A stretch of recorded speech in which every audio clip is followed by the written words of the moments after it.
Most hits and a shift. Scott Stevens ended careers. Kozlov went down. Lindros went down. Then Paul Kariya went down. Face first, motionless in a Stanley Cup Final. What do you remember about the hit? Nothing. No one stopped him from going back out there. The most famous goal in playoff history was scored by a man who can't remember scoring it.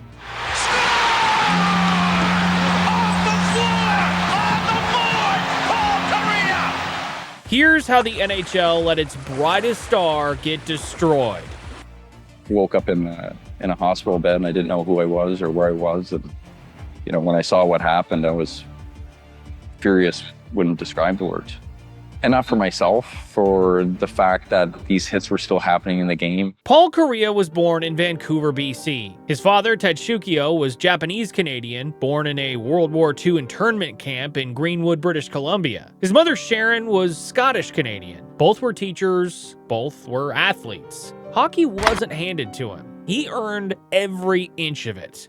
In 1993, the Mighty Ducks of Anaheim didn't exist yet as a real team. They were a punchline, a franchise named after a Disney movie. And with their very first draft pick in history, 4th overall, they chose an 18-year-old kid from the University of Maine who had just done something no freshman had ever done: win the Hobey Baker Award, 100 points in 39 games. He led Maine to the NCAA championship that same year. Scouts had one concern. He was 5'10", 180 pounds. In the mid-90s NHL, that was a problem. This was a league built for giants. Size meant survival. Kariya showed up anyway. His first public practice at the Arrowhead Pond drew 9,000 people. Not a game, a practice. CNN covered it. When he actually played, he made the ice look like it belonged to him. He didn't grind along the boards or dump and chase. He carried the puck through traffic at full speed, found passing lanes that didn't exist a half second earlier, and finished with a release so quick that goaltenders were reacting after the puck was already behind them. By his second full season, 1995-96, he had 50 goals and 108 points. He was 21 years old. Then, in February 1996, Anaheim traded for Teemu Selanne from the Winnipeg Jets. On paper, it was a hockey trade.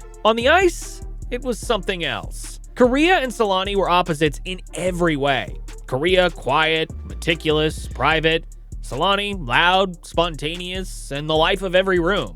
But together, they saw the game at the same speed. Over 6 seasons, they accounted for 35% of Anaheim's goals. Kariya once described their connection. It's 180 degrees personality-wise, but we're a lot more alike in the way we think than different. The numbers piled up fast. Back-to-back Lady Byng trophies in 1996 and 1997 for skill and sportsmanship. Runner-up for the Hart Trophy as league MVP in 1997. The same year, he led the league with game-winning goals and carried Anaheim to its first playoff appearance in franchise history. Internationally, he led Canada in scoring at the 1994 Lillehammer Olympics at age 19, winning silver. 8 years later, at Salt Lake City in 2002, he scored Canada's first goal in the gold medal game, a 5-2 win over the United States that ended a 50-year Olympic hockey gold drought for the country. At his peak, Paul Kariya was the most exciting player in the sport. He played a style the league wasn't built for. Fast, skilled, creative, inside a system designed to punish exactly that. And that was the problem, because in the NHL of the late 1990s, if you couldn't stop a player like Kariya with skill, you stopped him with force. And everyone knew it. To understand what happened to Paul Kariya, you have to understand the league he was playing in. By the late 1990s, the NHL had become a different sport from the ones fans watched a decade earlier. In the mid-1980s, games averaged over 8 goals. By the time Kariya hit his prime, that number had dropped below 5. The reason wasn't complicated.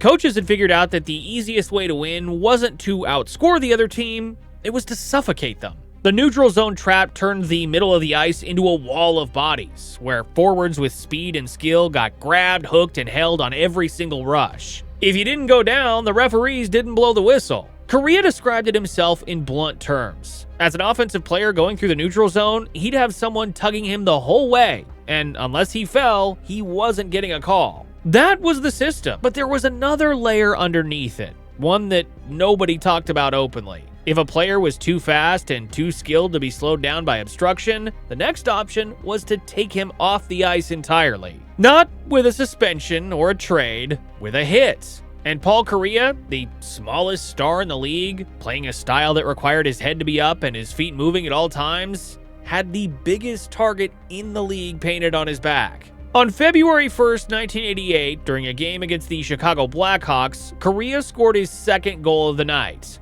Blackhawks defenseman Gary Suter drove his stick into Kariya's jaw with a cross-check. No penalty was called on the ice. The NHL reviewed the play afterward and suspended Suter for 4 games with a $1,000 fine, the first suspension of Suter's 13-year career. The Ducks sent a medical report to the hearing. Kariya couldn't practice. He couldn't skate for more than 10 minutes without getting dizzy. His coach, Pierre Paget, told reporters that Kariya was getting headaches just from talking to people. The timing made everything worse. The 1998 Nagano Olympics were weeks away, the first time NHL players would compete on that stage. Kariya had talked about how much representing Canada in Japan meant to him personally. Given his family's Japanese heritage, Nagano wasn't just another tournament. Bobby Clarke, Team Canada's manager, held a press conference and publicly accused Suter of targeting Kariya on purpose to knock him out of the tournament. Suter denied it. It didn't matter. Kariya missed the rest of the season, 28 games, and never made it to Nagano. He later called it the biggest disappointment of my career. NHL VP Brian Burke reportedly said afterwards that he would have handed down a longer suspension if he had known how severe the injury truly was. The Ducks responded the only way the league understood at the time. They signed enforcer Stu Grimson, the Grim Reaper, specifically to make opponents think twice before touching Kariya again. Kariya came back for the 1998-99 season wearing a redesigned helmet with extra padding and a custom mouthguard, and then he posted 101 points with a league-leading 429 shots on goal, making every team that had tried to break him look foolish in the process. He didn't hide from the issue either, publicly calling for 10-game suspensions or longer to actually deter the kind of hits that had nearly ended his career. The league heard him, and the league did nothing. 5 years after the Suter hit, after the comeback season, after the Olympics, after everything Kariya had fought through to stay in the sport, the Mighty Ducks of Anaheim were playing in their first Stanley Cup Final. It was June 7th, 2003, Game 6 at the Arrowhead Pond of Anaheim, and the Ducks were facing elimination. They were down 3-2 against the New Jersey Devils, and a loss would end everything. This was a 7th-seeded team that had swept the defending champion Detroit Red Wings in the first round, a team featuring Yzerman, Shanahan, Lidstrom, and Hasek. They had beaten the top-seeded Dallas Stars in 6 games after that, then swept the Minnesota Wild to reach the final. The franchise that nobody took seriously a decade earlier was now 3 periods away from forcing a Game 7 for the Stanley Cup. On the other side of the ice stood the man the entire league knew to be afraid of. Scott Stevens had been the Devils' captain since 1992 and had already lifted the cup twice. He won the Conn Smythe Trophy as playoff MVP in 2000, not because he scored the most points, but because of what he did to the players who tried to. Stevens didn't chase the puck. He studied the player carrying it, learned their habits across a series, and waited for the one moment they let their guard down.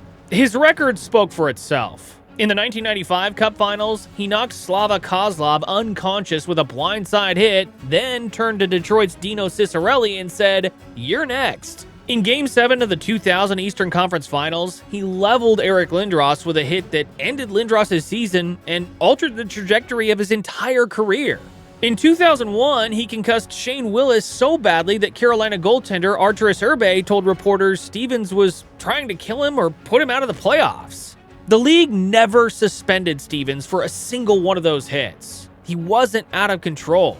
That was what made him so dangerous. Anaheim came out swinging in Game 6 and took a 3-0 lead in the first period on 2 goals from Steve Ruchin and 1 from Steve Thomas. The Devils answered early in the second to cut it to 3-1, and the game started to shift. Then, at 6:26 of the second period, Kariya intercepted a clearing attempt near center ice and made a pass to his right. The NHL's own review later confirmed that less than 1 second passed between the moment the puck left Kariya's stick and the moment Stevens closed the distance. Shoulder drove it ahead. Kariya went straight to the ice and didn't move. For nearly a minute, the captain of the Mighty Ducks lay completely motionless on the frozen surface while 17,000 people held their breath. Michael Farber, the journalist who had known Kariya since 1994 and was sitting in the arena that night, said it plainly.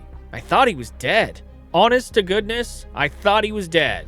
Nobody on either bench moved. The Devils didn't celebrate the momentum shift. Adam Oates and Sandis Ozolinsh eventually helped Kariya to his feet and guided him off the ice. His legs barely holding him, his balance gone, he went straight down the tunnel to the dressing room. The referees, Dan Maroelli and Brad Watson, did not call a penalty. During the period, NHL VP Colin Campbell issued a statement. Shoulder contact less than 1 second after the pass.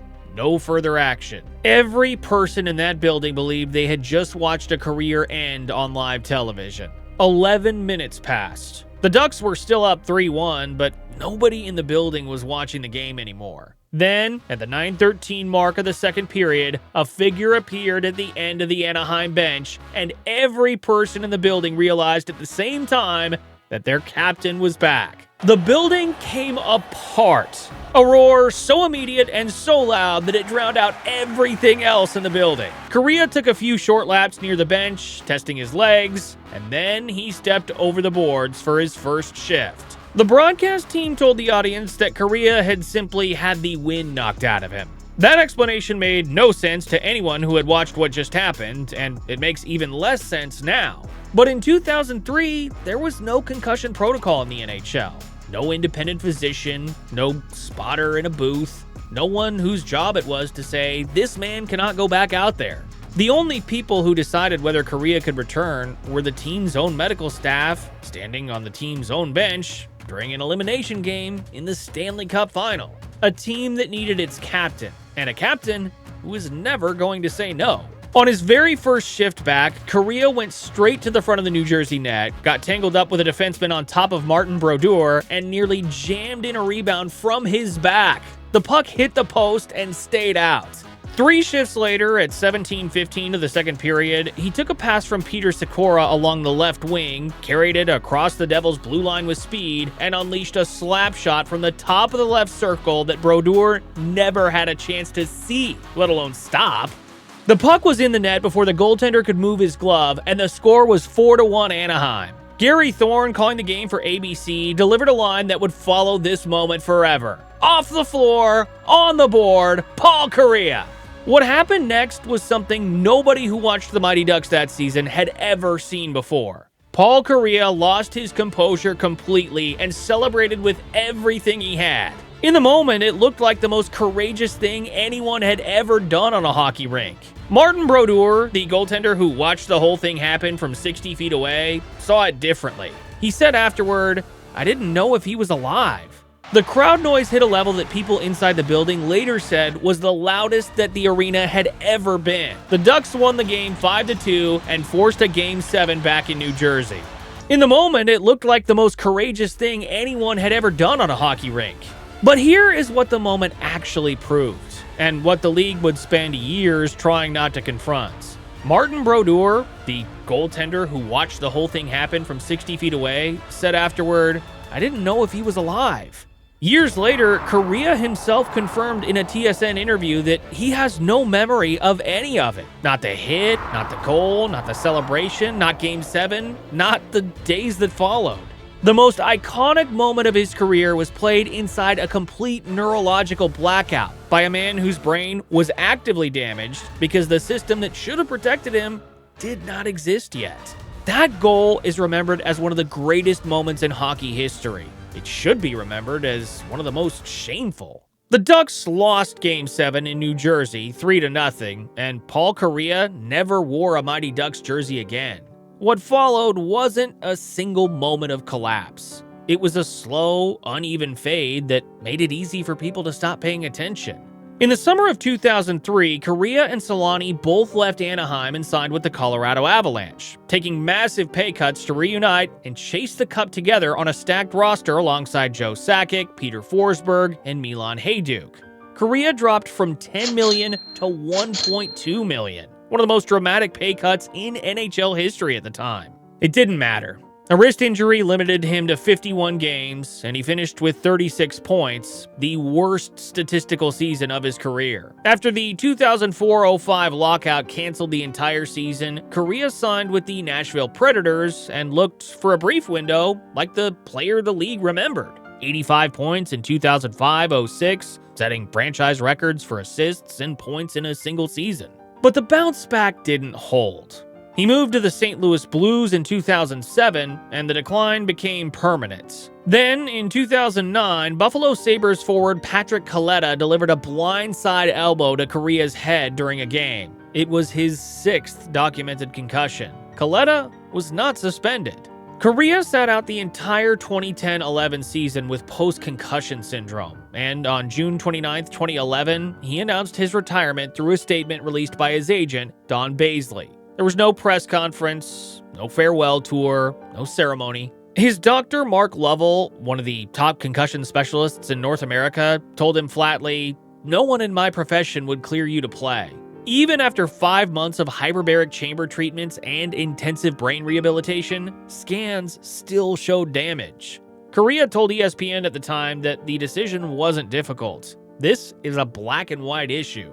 But he had something else to say on the way out. Kariya pointed out that his first concussion from a hit in 1996 resulted in a short suspension for the player who delivered it. And his last one, from Kaleta in 2009, the exact same type of play, resulted in nothing at all. He warned the league directly that he feared a player would one day suffer a fatal hit at center ice while playing through an undiagnosed concussion, and asked what that would do to the sport. The NHL introduced Rule 48 for the 2010-11 season, making any hit where the head is the principal point of contact a punishable offense, and then gradually added independent concussion spotters and mandatory quiet rooms for player evaluation. Every single one of those changes addressed something that had already happened to Paul Kariya. The league just never said his name when they talked about them. Stevens was never suspended or penalized for the hit in Game 6. The league reviewed it that same night and ruled it legal under the existing rules. They were right. It was legal. And that is the entire problem. Paul Kariya was inducted into the Hockey Hall of Fame in 2017, alongside Solani. He chose not to address concussions in his speech. He said he'd already made his position clear. His number 9 hangs in the rafters at Honda Center. The league moved on. Kariya made sure his brain still worked enough to do the same. Every league has a story it doesn't want told. We tell them anyway. If this one meant something to you, hit super thanks. It goes directly toward making the next one. Subscribe to Skates and Scars, because the next one goes even deeper.